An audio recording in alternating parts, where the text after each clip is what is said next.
खुद को बचाने की हर कोशिश नाकाम होती देख साहस का पूरा आत्मविश्वास टूट जाता है और वह घबराकर सच उगल देता है। सीरियल यह रिश्ता क्या कहलाता है कि अपकमिंग ट्रैक में अब खुलने वाला है एक ऐसा राज जो कहानी को पूरी तरह से हिला देगा। जब कियारा अरमान की मदद करती है, कियारा घरवालों को साफ साफ बता देती है कि असल में साहस ही इस खेल का मोहरा है। कियारा की बात सुनकर अरमान सीधे साहस तक पहुंचता है और चालाकी से उससे सारी बातें निकलवाने के लिए एक रिकॉर्डर ऑन कर देता है। अरमान सख्त लहजे में कहता है, अब जो कुछ कहना है पुलिस स्टेशन और कोर्ट में कहना। जैसे ही साहस पुलिस स्टेशन का नाम सुनता है, उसके हाथ पैर कांपने लगते हैं।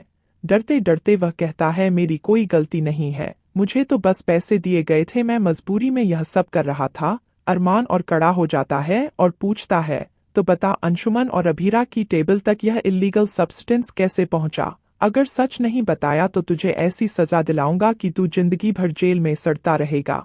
साहस का चेहरा उतर जाता है, वह रोने की कगार पर आकर कहता है, ठीक है मैं सब बताता हूँ, लेकिन इसमें मेरी कोई गलती नहीं थी, असली प्लान गीतांजलि का था।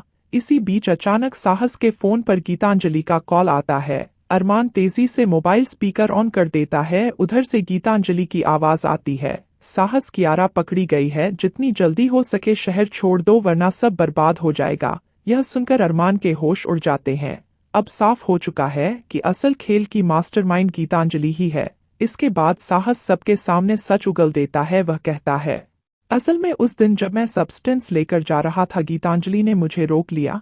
उसने कहा अगर मैं उसकी मदद नहीं करूंगा तो वह मुझे पुलिस के हवाले कर देगी, लेकिन अगर मैंने उसका काम किया तो मुझे बहुत पैसे मिलेंगे। मजबूरी में मैंने उसकी बात मान ली। फिर साहस बताता है, गीतांजलि चाहती थी कि वह सब्सटेंस अभीरा की कॉफी में मिलाया जाए। उसका इरादा था कि अभीरा को हमेशा के लिए रास्ते से हटा दिया जाए। मैंने चीनी के पाउच में पाउडर डालकर कॉफी सर्व करने वाले को दे दिया, लेकिन हालात पलट गए। अभीरा ने कॉफी पी ही नहीं, वह तनाव में थी और उसकी कॉफी टेबल पर गिर गई। तभी अंशुमन ने वही कॉफी पी ली और सबके सामने हादसा हो गया। साहस की यह कबूलनामा सबको हिलाकर रख देता है। वह रोते हुए कहता है कि उस दिन मरना तो अभीरा को था, लेकिन गलती से अंशुमन मारा गया। अरमान यह सब सुनकर गुस्से में भी धैर्य रखता है। वह कहता है कि अगर तुझे अभी बचना है तो चुप रहे, वक्त आने पर कोर्ट में गवाही देनी होगी। गीतांजलि का असली चेहरा मैं सबके सामने लाऊंगा। यहीं से कहानी एक नए मुकाम पर पहुंचती है। आने वाले एपिसोड्स में दिखाया जाएगा कि अरमान अब पूरे दमखम के साथ केस को रीओपन करवाने की तैयारी करता है। कोर्ट में साहस गवाही देता है और गीतांजलि के खिलाफ सारे सबूत रखे जाते हैं। जब कोर्ट में गीतांजलि की चालें बेनकाब होंगी तो उसे सख्त सजा मिलेगी। वहीं अभीरा पर लगे सभी आरोप हट जाएंगे और अरमान उसे हमेशा के लिए आजाद कर देगा। यह ट्रैक दर्शकों के लिए बेहद इमोशनल और रोमांचक होने वाला है, क्योंकि यहाँ से कहानी में एक बड़ा बदलाव आएगा।